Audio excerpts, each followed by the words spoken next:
ఈ నెల 9న నరేంద్ర మోడీ ప్రధానమంత్రిగా ప్రమాణ స్వీకారం చేయబోతున్నారు. ఈ నేపథ్యంలోనే ఇప్పటికే మంత్రివర్గ కూర్పుపై బీజేపీ, ఎన్డీఏ భాగస్వామి పక్షాల మధ్య ఒక అవగాహన కుదిరింది. ప్రతి 4 ఎంపీల్లో ఒకరికి మంత్రి పదవి కేటాయించాలని నిర్ణయించారు.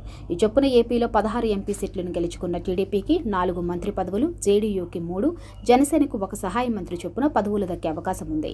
అయితే తెలంగాణ నుంచి బీజేపీ తరపున 8 మంది లోక్సభకు ఎన్నికయ్యారు. వీరిలో 2కి కేంద్ర మంత్రి పదవులు దక్కొచ్చనే ప్రచారం జరుగుతుంది. ప్రస్తుతానికి తెలంగాణ నుంచి కిషన్ రెడ్డి కేంద్ర మంత్రిగా కొనసాగుతున్నారు. బీజేపీ రాష్ట్ర అధ్యక్ష బాధ్యతలను కూడా కిషన్ రెడ్డిని నిర్వర్తిస్తున్నారు. అలాగే మహబూబ్ నగర్ నుంచి ఎంపీగా గెలిచిన డీకే అరుణ బీజేపీ జాతీయ ఉపాధ్యక్షురాలుగా ఉన్నారు. ఈ నేపథ్యంలోనే కిషన్ రెడ్డిని అవసరమైతే మంత్రి పదవి నుంచి తప్పించి రాష్ట్ర బాధ్యతలు అప్పగించడమో లేదా ఆయనకి కేంద్ర మంత్రి పదవిలోనే ఉంచి మరొకరికి స్టేట్ అధ్యక్ష బాధ్యతలు అప్పగించడమో వంటి నిర్ణయాలను అధినాయకత్వం తీసుకునే ఛాన్స్ ఉంది.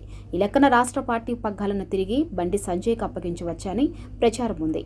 అలా అయితే కేంద్ర మంత్రిగా కిషన్ రెడ్డిని కొనసాగిస్తూనే మరొకరికి సహాయం లేదా మరో మినిస్ట్రీ పోస్టును ఇచ్చే ఛాన్సెస్ కనిపిస్తున్నాయి.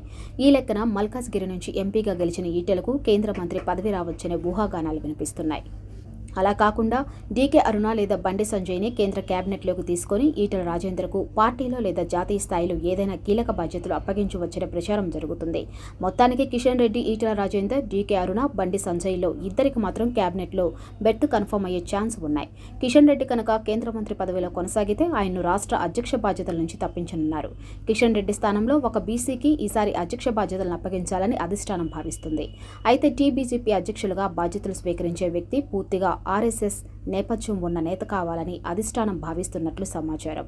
ఈ లెక్కను చూసుకుంటే బీజేపీ అధ్యక్షులుగా బండి సంజయ్ తిరిగి బాధ్యతలు స్వీకరించే అవకాశాలు మెండుగా ఉన్నాయి. ఈ నేపథ్యంలోని కిషన్ రెడ్డితో పాటు ఈటెల రాజేందర్ లేదా డీకే అరుణతో ఎవరికి మంత్రి పదవి దక్కుతుందనేది మాత్రం తెలియాల్సి ఉంది.